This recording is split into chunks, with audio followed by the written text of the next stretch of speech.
Welcome to our Devos, where we are looking at the wonderful subject of inviting people to hear about Jesus, talking to people about Jesus.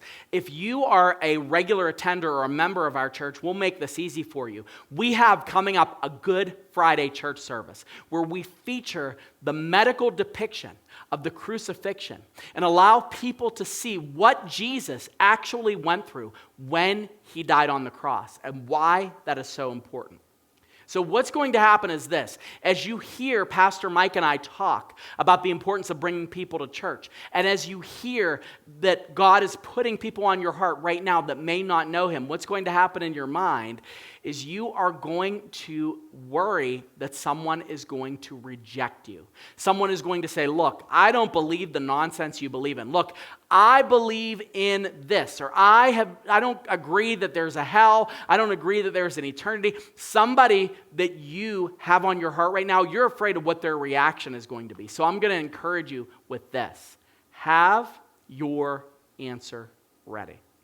Have your answer ready. What's that mean? I mean, do a little bit of pre-planning and go into this knowing that there's a chance that you're going to meet some opposition. There's a chance that those around you that know that you're a Christian already have an opinion about what you believe. And that's okay. It's okay.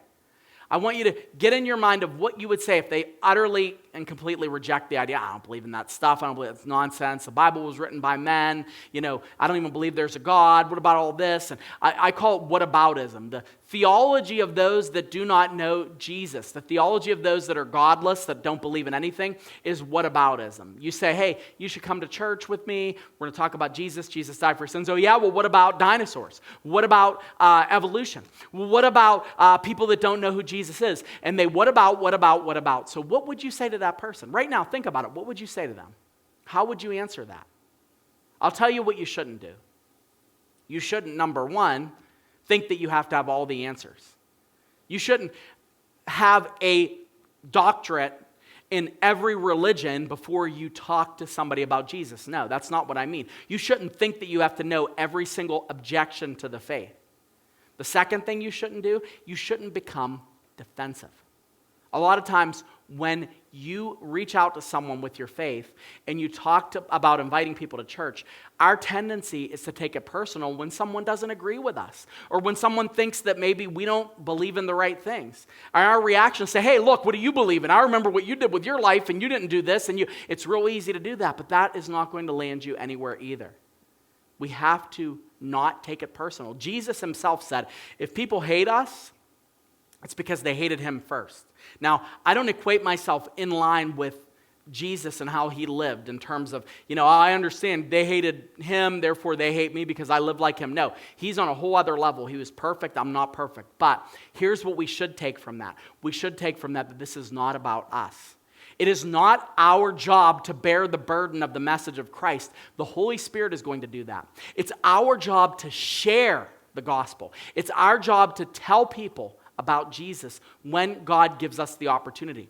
In 1 Peter chapter 3, verse 15, Peter says, be prepared to make a defense to anyone who asks for a reason for the hope that is in you. I used to take that as meaning I have to know all about all the different things. Now, it won't hurt you to know different answers to common objections to faith. It won't hurt. But really what you ought to do is know why it matters to you.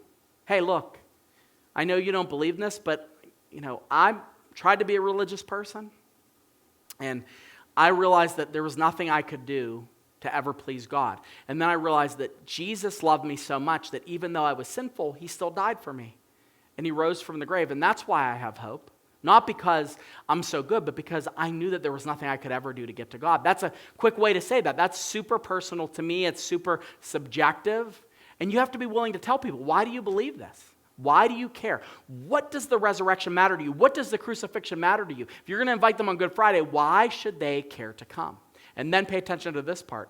Do it with gentleness and respect. We've lost this, folks. As Christians, since some elections we've come through, gentleness and respect have become words that are underutilized. And so we win an argument, but we lose a soul. We are called to invite.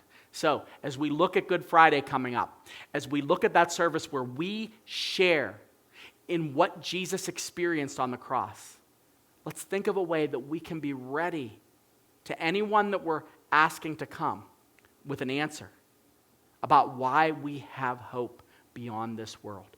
Invite them and let the Holy Spirit provide you with the strength to say the right words at exactly the right time.